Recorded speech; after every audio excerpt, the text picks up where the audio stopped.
Hi everybody, I'm Morgan Crosbie from Finch Chevrolet in London, Ontario, Canada, and you're watching Cars and Crosbie. Guys, this is a really humble, amazing episode that I wanted to make into a feature. I'm here at Carlisle and I'm in front of the NCRS booth at Carlisle, and this is without a doubt one of the most important pieces of automotive history, especially if you're a Corvette fan, that you need to attend if you're going to be going to Carlisle. You got to know where your roots are. You know, I'm a young whippersnapper that likes the 6, 7, and 8s. I would like to think I know everything there is to know about them. But these things have been going on for 70 years because this is the 70th year of Corvette. And there's about 40 years of Corvettes that I'm not really that familiar with. And when I meet Frank, who runs the NCRS booth here, you're going to learn about a lot of things that have an original heritage. The NCRS is without a doubt the Smithsonian of Corvettes. And if you're looking at trying to figure out what the bloodline is on ideas and things that came about through the Corvette heritage and territory, this is going to be the episode that you want to look at. I loved it. It was an absolute pleasure to be able to work with Frank on learning about all these kinds of Corvettes that came up through the years. And these are the best of the best. So if you're trying to figure out what a Corvette looked like originally from a 63 or 64, this is the place that you're going to be able to do it. So stay tuned. I've got a great episode coming your way.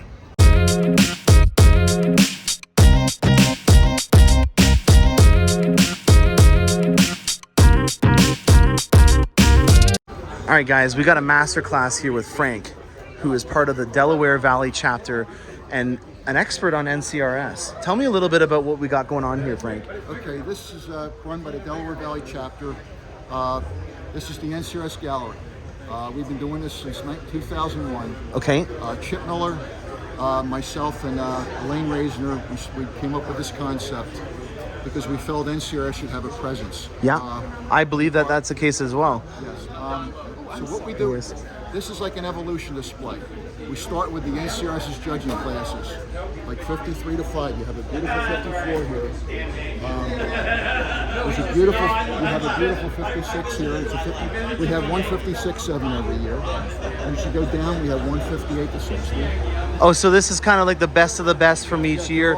Your showcase. So this is the Smithsonian portion of Carlisle. Okay. These are national treasures, and we need to document what years are like. Yes. That's a good way of putting it. I like that. Interesting. They're all top flight NCRS cars. So, what is an NCRS capable vehicle? Like, what would constitute a Corvette with being worthy of being part of the NCRS badge? If you want to compete for a top flight award, special awards like the Duntov Award, the McClellan Award. It's judged against the standard of when the day the car was built. You're not competing against anybody else. Okay. It's the standard of the day the car was built. If you get 94% or above, it's a top flight car. Wow. 85 to 93.9 is a second flight car. Okay. And then you have a third flight after that. If you want to compete for like your McClellan Awards, your Duntov Awards, your Hill Awards, you have to pass a performance verification too. Okay. So you have about 3 or 4 pages that the car has to pass, and if it flunks one item, you flunk the PV. It's called a performance verification. Now, one thing that I would note about this that a lot of people maybe get misinterpret, it's how it left the factory. So how original is this Corvette from when it originally left? Now, where were these built? These are not built in St. Louis, were they? The first ones were built in Flint, Michigan, 53. Okay. The first beginning. Then they moved to St. Louis. Okay. And St. Louis stayed in production until 1981 when they went to Bowling Green. Very cool. And Bowling Green used to be an air conditioning plant for Chrysler, I believe. Yes, I think so. That was the original plant. So we actually bought that from Chrysler and started making the Corvettes there. So is there any in particular that you want to show us that kind of stand out amongst the rest, or these are, I guess, all the best of the best from the model years? The best of the best, but a lot of people love the solid axle cars. Yeah. The 53 to 62s. Let's go over some of the changes. Yeah. 53 to 5 was like this. It was a body style here. What do they call that? That's your headlight covers. That's a wire mesh headlight cover. Is there a nickname for it or anything like that? It looks like a bird cage kind of. That's what it looks like. 53s were all white. Okay. But when you go to 54 and 5s, you have the blue, you have black, Farvis Gold and 55, you had different colors. Okay. So if you look at this one here, it's kind of blue. So it's a different look. Very nice. 50, 67, notice the difference. Yeah, a lot curvier in the lines. Yes. And the Corvette became more of a high-performance car then. Okay, when did we get the V8 in it? 1955. Okay, so this has already got a V8 in it then. Yes. Okay. Yes. Yes. Then if you go to the evolution, you had 58 to 60. Let's look at the difference. Okay. 58 to 60. 58 you started with the headlights. The four headlights With a in dual, front. okay. Yes. You notice the grill, the tooth grill. Yeah. So one thing that I was kind of enamored by more than anything on this specific Corvette was the logo. And I have a soft spot for logos on Corvettes in particular. And this one's got a glass overlay of the Corvette logo, but then it's kind of got a convex cavity underneath it. That's pretty unique. What was is there any stories behind that or anything? That's interesting. So I wonder why they did that. Is it maybe to get a 3D look or something like that? It gives it a nice look. Yeah, isn't that kind of cool, guys? I really dig that logo. And again, you got something that's really special. You're not just going to slap any old Chev badge on there. No. And that's one of the things that I think I like most about the Corvettes is the variation of all these logos throughout the years. Yes. Which is your favorite logo from all these Corvettes? That is a pretty logo. Yeah, isn't that wild? Yes, I like it a lot. It is. For the Cadillac folks out there, a lot of these people pick up on the little V there, and I think that has a lot to do with it being a V8 engine, which is kind of cool as well. And if you look at the back of the seats on all the Cadillacs that are still in built today, they still have that same kind of V on there. That is to be an homage to the V8 engine. So what do we got here? This is 61, and note one thing. 61 and 2s are very similar. You have a cove on a 61. a cove, okay. 62s are all one color. You do not have a two-tone. So my grandfather had a 61, and it's always in white. Is there a name for that white? Or just white? It's it just does white. have a name. I just don't remember. Yeah, I'm not putting Frank on the spot because I want him to be embarrassed with the colors. Even I mess up on these colors. And we're talking about something that was built more than 60 years ago. So that's just amazing to think of. For me, one of the biggest things that I like, being someone that's in their mid-30s, is you get to see the bloodline of a lot of things that maybe I thought were unique about Corvette, but in reality, they're things that they brought back that were original on these ones. So you're seeing the great-grandfathers of a lot of really great ideas. And one thing that I really take in particular about these types of Corvettes is the center-mounted review mirror that is on them. I think that that's one of my favorite design cues from them. I just love that. I think it's really great. This car is an original car. It's never been restored. Okay. Original paint. So we got an original car. Original paint, original interior. Wow, to think that it's been that long and has the original paint, that's something else. The car's very lucky. It's been cared for the correct way. Yeah, absolutely. Okay. Now you go to the 63 Ford. And so this is our mid-years. This starts with a 63. Okay. This particular car has been owned by the same family for almost 50 years. Wow. Yes. Now, I've heard different variations of the story. This is probably one of the most iconic Corvettes out there, folks. And this has a split window in the back. So we guys kind of know this as the split window. I'm going to just put down my bag so it doesn't scratch anything here. Now, I've heard different variations of this story over the year. And the story that I was told was that Zora and the president of General Motors at the time got into an argument over the cost involved with doing this split window. And Zora was a very passionate individual. He would not let certain things go because he felt like this was the way that the car should have been designed. And the trade-off that Zora had with the president of General Motors was that they would be allowed to do the split window for 1 year and 1 year only. Is that true, or is there any variations to that story? Zora felt that the split window would impede your view, and he was correct. Bill Mitchell wanted it because of the design, how beautiful the design was with the split window.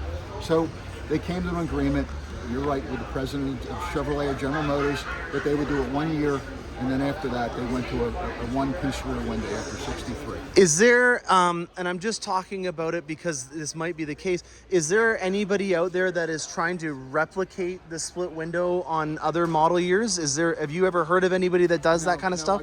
I've seen people that have done kits Really? to do it, yeah. And where would you start that from? Like from the B-pillar back, or? Yeah, pretty much. If you look, They're just hacks on it? They're all pretty much the same. If you look at the 65, Oh yeah, you're right. It's the 1 year for that reason. Yeah, and you know what? It really is a beautiful Corvette. You know, in particular, one of the things that I like most about Corvettes is they look like they're moving even when they're standing still. And the lines on these Corvettes are absolute masterpieces in terms of functional design. So for me, this is a real masterclass in terms of design. And you see things even in today that are on these Corvettes that kind of pay an homage to this kind of stuff. Yes, they pay homage to the old cars in a lot of respects. That's really cool. Yes. So would it be safe to say that that's torch red, or has that got a different name for the color? It's got a different color. Yeah, I'm not going to put you on the spot for the name on it. But there's something. The red one's a 65. Okay. The black one is a 66. Okay. Now look, I want to explain the difference, how you can tell a 65 opposed to a 66 coupe. Okay. Real quick. Notice the vents on a 65. Yeah, and this air conditioned here. Yes. That is a 66. You notice where you've got clean looking? Okay, yeah, I do see what you mean there. Yeah. You have the vents there. So there's no vents. So what, these would be just used to suck air out then, I would assume? I think it's for show more. Just than aesthetics? Styling more than anything. And this is a really great place to be able to see how the Corvettes are supposed to be, because like Frank was saying, these Corvettes are being rewarded for being as original as possible. So, you know, there are very common aftermarket upgrades that you see on the C7 and the C8, almost to the point where if you're just starting to get into the Corvette brand, you might actually think that that's just something that was done from the factory. And this is a really good frame of reference for you to be able to see where the history of the Corvette actually was and what was real. So that's very interesting. Now look, let me show you one extra way to tell us a 66. Okay.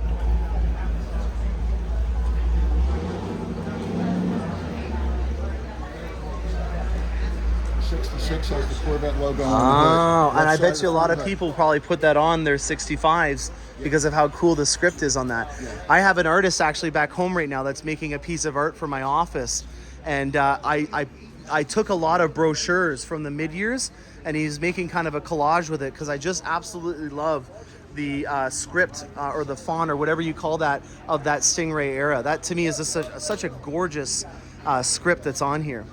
So tell me a little bit more about this 66. The 66 is very similar to a 65. Okay. You know, 67 is when you saw more changes. Okay. And when do we get these big block 427s? Is that 1965, you came out with a 396. okay? And then so. 65. And would you have any way of being able to see from the outside trim what type of block was inside of it? Did they advertise it like they do now? Yes. With that kind of stuff? Yes. There's they're two small blocks here. Okay, so these are 350s? They're 327s. Okay. 350 didn't come into being until 1969. Oh, okay. Yeah. Now, we're gonna go to a 66. Oh, we got a big block over there. And if you'd like to see the hood, I would be honored to see that. Yes. 427s, guys. There's a nice 7-liter. That's one of the most synonymous. It's okay, no problem. We got a 427 over here. And then this here is a 67. Yes, this is a 67. Now these are some nice inserts here. Now, was there a name for these? We call these Stinger stripes on the more recent ones. Called the Stinger hood. It's a Stinger hood. So there you go, guys. You think you got an original thing on your Corvette. They've been doing this for almost 60 years, that type of name. So that, again, I just can't get enough of how cool it is to see that homage of different things. So we got ourselves a clamshell, which is also a synonymous thing. We got rid of that in the 8th generation. Look at this. Breathe it in, guys. Yeah. Now, this orange, what's the history behind the orange on these blocks? That's called Chevy Orange. Chevy orange. This is a 435 horse car. Okay. Outside of an L88, which was only 20 made in 1967. Yeah. This is the highest horsepower car you get. And that's got to be one of the highest horsepower vehicles of all at that time in that era. In the mid-year era, that's all right, Steve, don't worry. It's fine. From 63 to 7, this is the highest horsepower. And back in that day, though, would that have been one of the highest horsepower output vehicles on the road in America? Yes. When I was growing up, the fastest cars on the road were Hemis and 435 horsepower Corvettes. Okay. Yeah, they were the king of the hill. And astronauts were driving in this specific type of model year, or were we later on in the model years for that? They were driving this type. And the great story about them having to lease it from Stingray Corvette in Florida for $1, that's pretty cool. I love that. And this interior is gorgeous in itself as well. Got a beautiful 4-speed on here. Look at that brushed aluminum on the passenger side. That is absolutely gorgeous. Look at this, guys. That is just absolutely remarkable. It's like being in a time capsule. Look at the Chevrolet logos on side of the seat belts here. I love the attention to detail that they had on these types of vehicles. This is just absolutely gorgeous. Wow, breathe it in, guys. And then we got another Stinger over here. Are we in the 70s now? This is a 1972. This is a 1972. So this is right before the choke.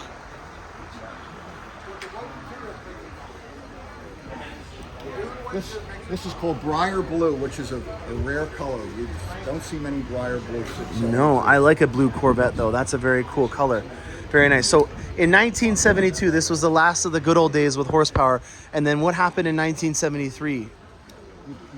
You developed it. You had a rubber bumper. Yeah. And they had chrome bumpers in the rear. Interesting. In that period of time, the horsepower rating started going down. And that was because of the fuel embargoes that were going on at the time? Because of emissions. Really? Emissions? Yes. Okay. In 1975, your catalytic converters came into being. Oh. What That's why I like the smell of these ones so much. Yes, that's why they're so popular. I've had a Chevrolet engineer tell me that they were doing everything they could just to stay in front of the emissions issues. And that's why the horsepower went down. It went down. And it took a long time. How many years? So from 1972, didn't it get into like the late 90s before the horsepower became? No, it would have been the C6 generation that they had more horsepower. When you got, LS2, LS3? Yeah, when you got to the C4, it started going up. And when you went to ZR1. Yeah, the ZR1. Yeah, you're right. Yeah, because that was 1989 or 1990 that they started going back. And that was that Lotus built top end block. Mercury Marine tuned it, which is a really cool thing. I don't think a lot of people realize how much partnerships General Motors had in terms of their powertrain program to get a Formula One racing team to start working on the top end, and then to have Mercury, which is, I think they still do have the most powerful boat motor in the world right now, which is pretty cool. They're a big name in motors. So we got some rubber bumpers in the late 70s. This is a 77. Look at how sleek this is, guys. Look at the styling of this. This is so smooth. It has a rubber bumper on the front and the rear. Starting in 74, the front and the rear had a rubber bumper. Starting in 75, you had the catalytic converter starting. I see. Now, one of my favorite little quirks about these types of vehicles is when you lift the hood up on them, or no, that's in the C4 generation where the entire fender is part of the hood. I thought that was always a really cool design cue from the C4 generation. Yeah, made them easier to work on. Yeah. Now, this was the longest generation of Corvettes, was it not? 68 to 1982. Isn't that wild? So time. that's a very long time for a Corvette. Now we're talking about doing mid-cycle refreshes every 3 years. And the average life cycle for a vehicle's generation is about 7 years now.